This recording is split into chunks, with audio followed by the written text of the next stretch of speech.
La règle 80-20 est sûrement l'une des règles les plus connues quand il s'agit de gérer un budget méta, c'est-à-dire qu'on vous recommande d'investir 80% du budget en acquisition et 20% du budget en retargeting. Et dans cette vidéo, je suis là pour vous dire que c'est faux. Ce budget investi en retargeting va dépendre de plusieurs facteurs, mais qu'on ne peut pas le définir avec une simple règle. Et le premier facteur qui va influencer votre budget retargeting, ça va être la taille de vos audiences reciblables. Concrètement, plus votre taille d'audience elle est importante, plus vous allez pouvoir vous permettre d'investir un budget plus important en retargeting. À l'inverse d'une marque qui est moins reconnue et qui donc a moins de personnes qui la suivent sur les réseaux et qui visitent son site, elle pourra investir moins de budget en retargeting. Et si elle investit trop de budget, elle risque de cramer son audience. Et ça m'amène au second point qui est le CPM. Parce que quand vous faites du retargeting, par définition, vous le faites sur des audiences qui sont limitées en taille. Et donc, si elles sont limitées en taille, quand vous augmentez vos budgets, eh bien, vous allez augmenter votre CPM qui naturellement est plus important sur une audience de plus petite taille comme une audience de retargeting. Donc, le CPM, c'est important de le prendre en compte. Plus vous investissez, plus normalement vous allez voir votre CPM augmenter en retargeting. Et dernier facteur, ça va être la fréquence d'exposition. Donc là aussi, il y a plusieurs règles. Certains vont dire oui, il faut avoir une fréquence de 3 sur 7 jours, d'autres 5, d'autres 6. En vérité, ça va dépendre de votre parcours d'achat. Mais ce qui est sûr, c'est que plus vous investissez, plus votre fréquence va augmenter et donc plus naturellement, vous risquez de remontrer plusieurs fois la publicité à des personnes qui l'ont déjà vu et qui sont peut-être pas intéressées. Et donc, qu'est-ce qui va se passer? Ça va faire naturellement diminuer vos taux de clic, augmenter vos CPC et ainsi augmenter vos CPA. Donc, il faut trouver un peu le bon point d'équilibre entre le moment où vous avez une fréquence qui est trop élevée et qui fait que vous allez faire augmenter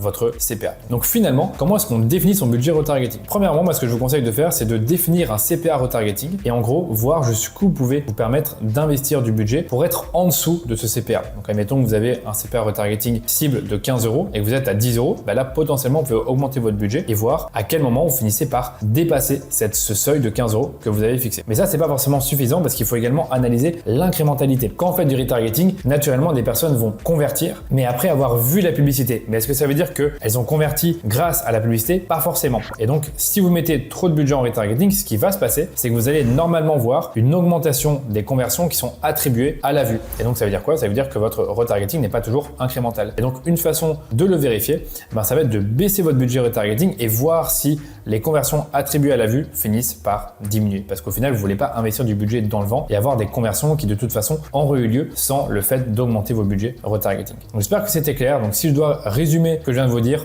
oubliez la règle 80-20 et ajustez votre budget en continu selon plusieurs facteurs, comme on l'a vu, la fréquence d'exposition, le CPA retargeting cible que vous avez défini et également l'incrémentalité en analysant le pourcentage de conversions qui sont attribuées à la vue en essayant d'être sur un seuil entre 20 et 30%.